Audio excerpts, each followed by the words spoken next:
যারা বিমানে উঠছেন বা বিমান সম্পর্কে আইডিয়া আছে বিমান কেমন হয়, আর বেশিরভাগ যারা প্রবাসে আসছেন তারাই বলতে পারবেন যে বিজনেস ক্লাস আর নন বিজনেস ক্লাস দুইটা থাকে, বিমানের ভিতরে ভাগ থাকে দুইটা, একটা বিজনেস ক্লাস একটা নন বিজনেস ক্লাস। বিজনেস ক্লাসের টিকিট দাম বেশি থাকে আর নন বিজনেস ক্লাসের টিকিটের দাম কম থাকে। আর যারা বিজনেস ক্লাসে বসে তারা বিভিন্ন সুবিধা থাকে, অনেক ধরনের মানে আরও বিভিন্ন ধরনের সুবিধা থাকে, সুযোগ সুবিধা থাকে। আর নন বিজনেস ক্লাসের যতটুকু সুবিধা দরকার এতটুকু সুবিধা দেওয়া হয়, বাড়তি কিছু সার্ভিস দেওয়া হয় না।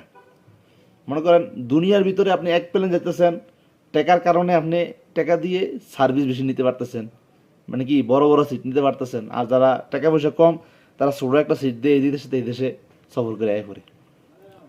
মনে করেন এই দুনিয়ার ভিতরে এই টাকার গরম দিতে পারবেন, হ্যাঁ টাকা আছে সাততলার উপরে ঘুমাইতে পারবেন, টাকা আছে এটা করতে পারবেন এটা করতে পারবেন, কিন্তু মরার পরে মানে যেই দিন মারা যাবেন আপনি 7টা টাকা 8টা কাপড় দেওয়া হইতো না, কেউ দিব না 7টার জায়গায় 8টা কাপড় যে 8টা 7টা কাপড় দিয়ে ফেসাই দিই, দিত না। কবর ওই 3.5 3.5 দিব, 5 আর দিত না। মানে টেয়ার যে পাওয়ারটা আছে এটা শুধু আপনার জীবিত অবস্থায়, মরে গেলে এই টাকা পয়সা কোনো কাজে আসবে না, কোনো কাজে আসবে না। আপনি যেমন একই প্লেনে যেতেছেন, মানে একই প্লেনে যেতেছেন বিজনেস আর নন বিজনেস, ঠিক একই দুনিয়া আছে, আপনি বড় লোক আমি গরিব, আবার মরার পরে আবার সব এক, মানে সব এক। প্লেনেতে নামার পরে আবার সবাই একটা এয়ারপোর্ট দিয়ে বাড়ি, আর কোনো রাস্তা নেই।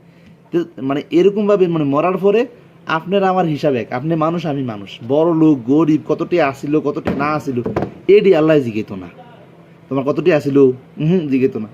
ও তুমি গরিব নি, তুমি গরিব দিকে জাহান্নামো, তুমি বড় লোক দিকে জান্নাত, বিষয়টা এরকম না। তবু তুমি নামাজ বেশি পড়ছে দিকে জান্নাত, নামাজ বেশি কম পড়ছে দিকে জাহান্নাম, মানে নামাজ কবুল হয়েছে না দিকে জাহান্নাম, বিষয়টা এরকম। লেগে আর এখনকার মানুষে টাকা পয়সা কিছু হইলে টাকা পয়সার গরমে হেরলো কথা কওয়া যায়। আরে খাইছে টাকা পয়সার গরম কি রে, টাকা পয়সা আল্লাহ দিছে, এটা লইয়া তো গরম হওয়ার কিছু নাই, ঠিক আছে না?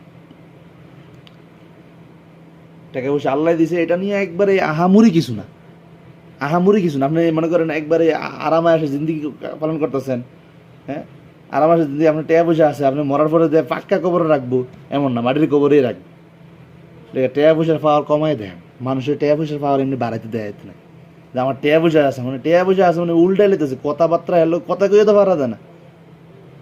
মানে কোন এলাকার মন্ত্রী কটা টাকা পয়সা হইলে মানুষ যা বুঝে, ওই যে কোনা যে অল্প পানির মাছ বেশি পানিতে ছাড়লে এটা বাঁচে না, এরকমই লাফালাফি করে।